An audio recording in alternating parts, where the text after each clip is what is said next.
कहानी की शुरुआत में हम एच नाम के एक सिक्योरिटी गार्ड को देखते हैं जो अपने साथी बुलेट के साथ ढेर सारा पैसा बैंक में डिलीवर करने जा रहा था। तभी उनके ट्रक को रोककर ट्रक में टीयर गैस छोड़ दी गई। इस सब के बाद जैसे ही एच ट्रक से बाहर निकला वो गुंडे उसे देखकर डर गए और ट्रक को छोड़कर वहाँ से भाग गए। बुलेट ने अपने बाकी साथियों को ये बात बताई कि इसके साथ कोई तो गड़बड़ जरूर है। इसे देख के गुंडे भाग जाते हैं भाई, जैसे भूत देख लिया हो। लगभग 2 हफ्ते पहले ही पैट्रिक हिल नाम का ये आदमी इस कंपनी में इंटरव्यू देने आया था। ये कंपनी उन लोगों को सिक्योरिटी देने का काम करती है जो कैश का बड़ा लेन देन करते हैं। पैसों को एक जगह से दूसरी जगह पर सुरक्षित ले जाने की जिम्मेदारी लेते हैं ये। टैरी जो कि इस कंपनी में एक ऊंची पोस्ट पर है, वो पैट्रिक का रिज्यूमे देखकर काफी इंप्रेस हुआ। काफी अच्छे काम किए हुए तुमने, लेकिन फिर भी तुम्हें ये जानना जरूरी है कि ये काम कितना खतरनाक है। लगभग 5 महीने पहले हमारी एक पैसों से भरी वैन एक डिलीवरी करने जा रही थी। अचानक ही बीच रास्ते में उसे रोक लिया गया। ऐसा लग रहा था मानो रोड पर कुछ मरम्मत का काम चल रहा है। वर्कर्स ने एक ट्रक वैन के सामने लगा दिया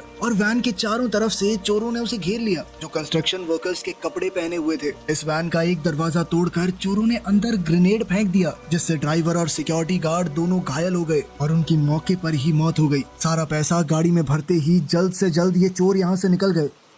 इसके बाद टेरी ने उससे पूछा कि ये सब जानने के बाद भी नौकरी करना चाहते हो, जिस पर पैट्रिक ने हामी भरी। तभी वहाँ बुलेट की एंट्री हुई और वो पहली बार पैट्रिक से मिला। उसने कहा कि यहाँ पर तुम्हारा नाम एच होगा, किसी को अपना असली नाम मत बताना। और साथ ही उसकी 60 घंटे की ट्रेनिंग शुरू हो गई। इस ट्रेनिंग में 70% स्कोर करना जरूरी है, अगर कम रहा तो नौकरी नहीं रहेगी। एच ने सभी टेस्टों में सिर्फ उतना ही स्कोर किया जितना पास होने के लिए चाहिए था। उसकी गोलियां बिल्कुल बाहर वाली रिंग पर लगी थी और वो जानबूझकर वहाँ मार रहा हो ताकि बस मिनिमम स्कोर आए। ड्राइविंग वाले टेस्ट के दौरान भी उसने बिल्कुल बढ़िया गाड़ी चलाई, लेकिन आखिर में रिवर्स करते हुए कुछ बक्सों में ठोक दी। बुलेट ने एच को अपनी टीम से मिलवाया जिसका नाम है फॉर्मूला 1। ये लोग अजीबोगरीब नाम इसलिए इस्तेमाल करते हैं ताकि कोई भी किसी को जानता ना हो। ये लोग बहुत ज्यादा पैसे को एक जगह से दूसरी जगह ले जाने का काम करते हैं, इसीलिए ये लोग अपने असली नाम इस्तेमाल नहीं करते ताकि कोई भी इनकी किसी तरह की कमजोरी ना पकड़ सके। इसके बाद एच को उसके सभी हथियार दे दिए गए ताकि वो अपना काम शुरू कर सके। डेव और उसका साथी जॉन एक बहुत बड़े पैकेज को कहीं ले जाने की तैयारी कर रहे थे। बुलेट भी उनके साथ जाने वाला था, लेकिन जाने से पहले उसने ऐन वक्त पर जॉन की जगह एच को साथ ले लिया। डेव ने एच से कहा कि तुम अंदाजा भी नहीं लगा सकते कि ये नौकरी कितनी खतरनाक है, जिस पर एच ने जवाब दिया कि जितनी भी खतरनाक है मैं देख लूंगा, ठीक है। अब ये तीनों ट्रक में बैठकर पैसों को डिलीवर करने निकल पड़े। उनकी बातचीत के दौरान डेव ने कहा कि 5 महीने पहले जिस ट्रक में चोरी हुई थी उसमें उसकी ड्यूटी थी, लेकिन बाई चांस उसने छुट्टी ले ली जिस वजह से किसी और को जाना पड़ा और उसकी जान बच गई, वरना आज वो यहाँ बैठा ना होता। इस पर एच ने उससे पूछा कि छुट्टी क्यों ली तुमने। दरअसल उसे शक था कि जरूर उस चोरी में अंदर के किसी आदमी का हाथ है। डेव ने कहा कि पुलिस वाले मुझसे पहले ये सवाल जवाब कर चुके हैं, मैंने पिछले दिन थोड़ी ज्यादा पी ली थी, इस वजह से ऑफिस नहीं आ पाया। बात करते हुए वो लोग एक बिल्डिंग में पहुंच गए जहां से उन्हें $2 मिलियन उठाने हैं। पिकअप करने के लिए बुलेट एच को अपने साथ ले गया ताकि पता तो चले कि ये सिर्फ बोलता बोलता है या काम भी कर सकता है। ऐसे उठाकर वो लोग जल्दी से अपने डिपो में वापस आ गए। यहाँ काफी सिक्योरिटी थी। इस डिपो में काम करने वाले हर एक आदमी को सिक्योरिटी चेक से गुजरना पड़ता है। डिपो में वापस आने के बाद सभी लोग आराम करने के लिए कमरे में गए। वहाँ जाने से पहले एच ने सभी काम करने वालों के ID कार्ड को ध्यान से देखा और फिर उस कमरे में चला गया। अंदर यही बात चल रही है कि एच ज्यादा बात नहीं करता। कंपनी का एक मेंबर उसके पास आया और एच से उसके बारे में जानने की कोशिश करने लगा। उसने एच से पूछा कि इससे पहले तुम कहाँ काम करते थे। एच ने बताया कि यूरोप की एक बड़ी कंपनी है, उसमें काम करता था। साथ ही उसने बात वहीं खत्म कर दी और उस आदमी से जाने को कहा। इस आदमी को एच की ये बात बहुत बुरी लगी और इस घटना के बाद तो सबको ही एच के ऊपर बहुत ज्यादा शक होने लगा। अगले दिन एच, डेव और बुलेट एक छोटा सा अमाउंट डिलीवर करने गए, लेकिन वहाँ बुलेट को बंदी बना लिया गया और उन्होंने ट्रक में रखे हुए $2 मिलियन की डिमांड की। इस घटना से डेव बहुत ज्यादा घबरा गया और उसने कहा कि डिपो के रूल्स के हिसाब से हमें यहाँ से चलना चाहिए। वो अपने आप छुड़वा लेंगे बुलेट को, लेकिन जिन लोगों ने बुलेट को बंदी बनाया था उन्होंने सीधी सीधी धमकी दी कि अगर तुम दोनों में से कोई भी यहाँ से गया तो वो लोग बुलेट का काम तमाम कर देंगे, अभी इसी वक्त, कोई बातचीत नहीं होगी किसी से। एच ने डेव से कहा कि हम दोनों को ही दुश्मनों का सामना करना होगा, बाकी सही तो यही रहेगा कि पैसे देकर बुलेट को छुड़वा लेते हैं। बुलेट की जान ज्यादा कीमती है पैसों से। और वो किडनैपर्स भी डेव को मजबूर करने लगे पैसे अंदर लेकर आने के लिए। किडनैपर्स ने डेव को पूरी इंस्ट्रक्शंस दी कि कहाँ पर आना है। वहाँ पहुंचकर एक गाड़ी सामने खड़ी है और साथ ही पीछे से एक ट्रक भी आ गया। गाड़ी से किडनैपर्स ने बुलेट को बाहर निकाला। उन्होंने डेव से सीधे तौर पर कहा कि सारा पैसा पीछे खड़े ट्रक में डाल दो और कोई भी होशियारी दिखाने की कोशिश मत करना। पैसे एक ट्रक से दूसरे में पहुँचाने की जिम्मेदारी एच ने ली और उसने डेव से शांत रहने को कहा। एच ने सारा पैसा अपने ट्रक से दूसरे में फेंकना शुरू किया। बुलेट को बाहर इसीलिए निकाला गया था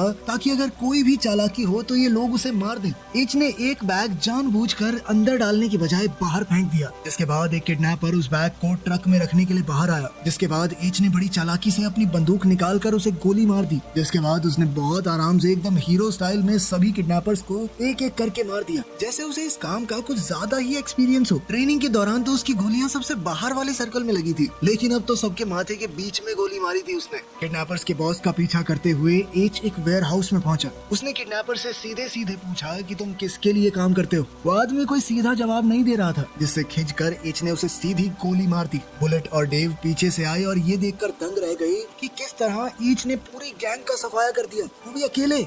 इस घटना के बाद पुलिस एच से इंटेरोगेशन करने लगी कि वो किसी दूसरे देश का सीक्रेट एजेंट तो नहीं है जो उसने इतनी आसानी से पूरी गैंग का सफाया करके रख दिया। इस पर एच ने कहा कि नहीं सर, ऐसा कुछ नहीं है, मेरा तो तुक्का बैठ गया, गलती से गोली निशाने पे लग गई सारी। इसके बाद पुलिस ने एच को शुरुआत में हुई चोरी की वीडियो दिखाई, जिसे देखकर एच ने कहा कि मैं इस बारे में कुछ नहीं जानता, तब तो मैं काम भी नहीं करता था इस कंपनी के लिए। बाहर आने पर एच के सीनियर ने उसे बताया कि अब 1 महीने के लिए तुम्हें डेस्क जॉब करनी होगी, क्योंकि ये कंपनी की पॉलिसी है। हम नहीं चाहते कि तुम डिप्रेस होके कुछ गलत कदम उठा लो। एच ने अपने सीनियर से पूछा कि क्या तुम्हें मैं डिप्रेस लग रहा हूँ। तभी वहाँ उनकी कंपनी का मालिक आया और एच की बहुत तारीफ करने लगा। उसने सीनियर से कहा कि कंपनी को तो ऐसे ही लोगों की जरूरत है, ये कोई टेबल पे बैठ के काम करने वाला आदमी लगता है तुम्हें, औलाद की औलाद है ये। अभी उस पुलिस वाले ने जो एच से बात कर रहा था अपने सीनियर को फोन करके बताया कि ये वही है जिसकी तलाश ब्यूरो को 25 साल से है। लेकिन बॉस ने कहा कि अभी के लिए कोई एक्शन मत लेना और इसे जो कर रहा है अभी करने दो। ऑफिसर्स ने कहा कि अगर सब कुछ जानते बूझते हुए भी सर इसे यहाँ रहने दिया और कुछ उल्टा फुल्टा हो गया तो फिर डिपार्टमेंट की तो बदनामी होगी। लेकिन उसके बॉस ने कहा कि ऐसा कुछ नहीं होगा, ये यहाँ पैसों के लिए नहीं आया, ये जो भी करने आया है वो इसे करने दो। अब एच से मिलने के लिए कोई औरत आई जिसने उसे एक फाइल दी। इस फाइल में कंपनी के सारे एम्प्लॉयज का डेटा था और साथ ही किसी की पोस्टमार्टम रिपोर्ट भी। उन सभी फाइल्स को ध्यान से देखने के बाद एच को डायना नाम की एक सिक्योरिटी गार्ड पर शक हुआ और वो चुपके से उसके घर में घुस गया। उसने बंदूक की नोक पर डायना से कुछ सवाल पूछे। उसने डायना के घर पर रखे हुए कैश को देखकर पूछा कि इतने पैसे कहाँ से आए तुम्हारे पास। डायना ने ये पैसे एक शराब की दुकान से चुराए थे ताकि रिटायर होने के बाद ये पैसे उसके काम आ सके। डायना ने बताया कि मैंने अपनी जिंदगी में पहली और आखिरी बार ऐसा कुछ किया है। इसके बाद एच ने उससे पूछा कि अगर तुम्हें कुछ भी पता है तो बता दो, वरना अगर मुझे बाद में पता चला तो ठीक नहीं होगा तुम्हारे लिए। इस पर डायना ने मना कर दिया कि मुझे कुछ नहीं पता और एच ने भी उसे बस चेतावनी देकर छोड़ दिया।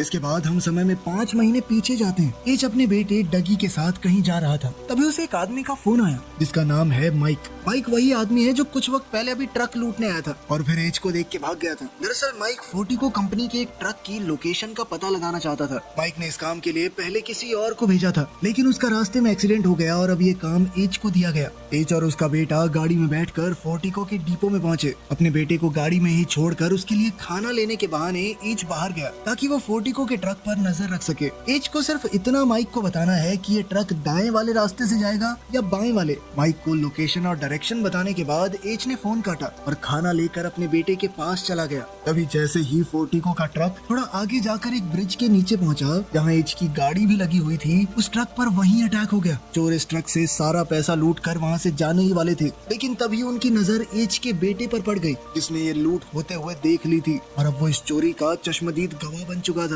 इस सबूत को मिटाना जरूरी था, इसलिए एक चोर वहाँ पर गया और एच के बेटे को गोली मार कर खत्म कर दिया। एच भाग कर इस चोर की तरफ आ ही रहा था कि तभी एक चोर ने बहुत सारी गोलियां उसके ऊपर बरसा दी। एच घायल होकर नीचे गिर गया, लेकिन उसने इस चोर की शक्ल अच्छे से देख और पहचान ली। इस हादसे में एच की जान तो बच गई, लेकिन उसके बेटे की मौत हो गई। एच की पत्नी ने अपने बेटे की मौत का जिम्मेदार उसे ही ठहराया और यहाँ हमें पता चला कि एच एक बहुत बड़ी गैंग का लीडर है और जिन लोगों ने इस ट्रक को लूटा और उसके बेटे की जान ली वो दूसरी गैंग थी। इस हादसे के बाद एच की पत्नी उसे हमेशा के लिए छोड़कर चली गई।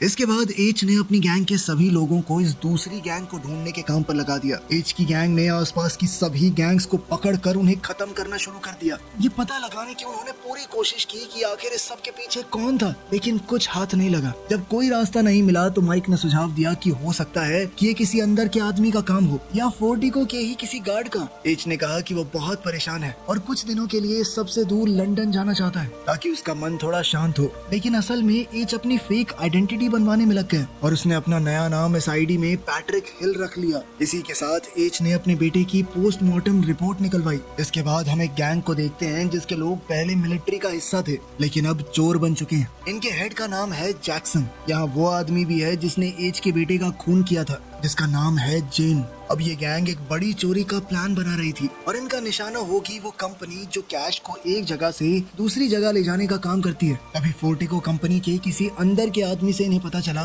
कि एक ट्रक में $2 मिलियन कहीं ले जाए जा रहे हैं और ये वही चोरी थी जहाँ एच का बेटा मारा गया। इस चोरी के 5 महीने बाद जैक्सन ने अपनी पूरी गैंग को एक जगह इकट्ठा किया और एक और खतरनाक प्लान बनाने लगे जिसमें $150 मिलियन उसी कंपनी फोर्टिको से चुराए जा सकते हैं। पूरे साल में एक दिन है जिसे ब्लैक फ्राइडे कहा जाता है। इस दिन फोर्टिको में बहुत ज्यादा कैश होता है। कुछ दिन बाद एच और बुलेट पैसे लेकर डिपो जा ही रहे थे कि तभी बुलेट ने एच को बताया, दरअसल मैं ही वो आदमी हूँ जो इन चोरों को सारी खबर दे रहा है। दरअसल बुलेट भी पहले जैक्सन की गैंग का ही हिस्सा था और अब वो काफी वक्त से इस कंपनी में काम कर रहा है ताकि सारी खबर जैक्सन की गैंग तक पहुँचाई जा सके। बुलेट ने एच से कहा कि तुम मुझे काम के आदमी लगते हो, मेरे साथ मिल जाओ, माला माल कर दूंगा तुम्हें। एच को इस खबर का लंबे समय से इंतजार था। एच उसका साथ देने के लिए तुरंत तैयार हो गया। बुलेट ने ट्रक को एक सीक्रेट जगह पर लगा दिया जहाँ से आगे का प्लान पूरा किया जा सके। यहाँ कुछ चोर उनके साथ उनके ट्रक में छुप कर बैठ गए। इसके बाद एच और बुलेट ट्रक को लेकर डिपो आ गए। अब ये चोर तुरंत डिपो के अंदर आए और ट्रक से बाहर निकलते ही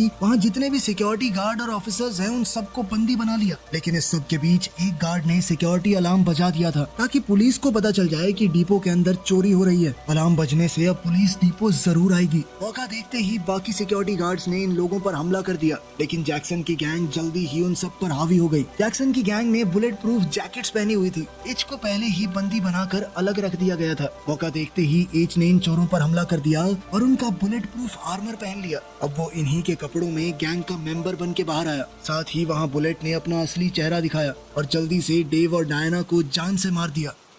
अब जैक्सन, बुलेट और जेन ही इस गैंग में से जिंदा बचे हैं लेकिन जैक्सन को भी फायरिंग के दौरान गोली लग गई और अब वो बुरी तरह से घायल हो चुका था। ये तीनों अब डिपो से किसी तरह पैसों से भरा ट्रक लेकर बाहर निकलते हैं और बाहर खड़ी पुलिस की गाड़ियों को चीरते हुए रोड पार करके उस गैराज में चले गए। इस गैराज के नीचे कुछ अंडरग्राउंड टनल्स बनी हुई हैं। जैक्सन इस वक्त बहुत जख्मी था और उसके दिमाग में ये शक भी था कि जेन उन्हें मारकर खुद सारा पैसा लेकर भागना चाहता है, जिस वजह से जैक्सन ने जेन पर बंदूक तानने की कोशिश की लेकिन जेन ने जैक्सन की बंदूक छीनकर उसका गला काट दिया। अब जेन और बुलेट सारा पैसा लेकर इस टनल से बाइक्स पर एक गाड़ी के पास पहुंचे। इन दोनों ने सारा पैसा इस गाड़ी में लोड किया लेकिन इन दोनों के ही मन में चोर था। इससे पहले कि बुलेट अपनी बंदूक निकालकर जेन को मारता, जेन ने पहले ही बुलेट को गोली मार दी और सारा पैसा लेकर इस टनल के जरिए जेन सही सलामत वहाँ से निकल गया और अब उसे लग रहा था कि वो आजाद हो चुका है। जेन अब अपने फ्लैट पर आराम कर रहा था। जैसे ही वो बाथरूम से निकलकर टेबल के करीब आया तभी वहाँ एक फोन बजने लगा जो कि इन पैसों से भरे हुए बैग्स के बीच में पड़ा था। जैसे ही जेन ने फोन उठाया तभी उसे पता चला कि एच भी वहीं उसके घर पर आ गया है। ये एच का प्लान था ताकि वो जेन की लोकेशन का पता लगा सके। एच ने उसे बताया कि जिसे तूने मारा था ना उस दिन, उस बच्चे को, वो मेरा बेटा था। उसने उसे अपने बेटे की पोस्टमार्टम रिपोर्ट दिखाई। इसमें लिखा था कि इंटरनल ऑर्गन्स में गोली लगने की वजह से उसके बेटे की मौत हुई है और फिर एच ने जेन को भी ठीक उसी तरह मारा जैसे उसने डगी को मारा था। इसके बाद एच बाहर आया जहाँ एक FBI चीफ उसका इंतजार कर रहा था। सारे पैसे एच ने FBI के हवाले कर दिए। अब अपना काम पूरा करके एच गाड़ी में बैठकर वहाँ से निकल गया। वीडियो पसंद आई तो लाइक कर देना, चैनल को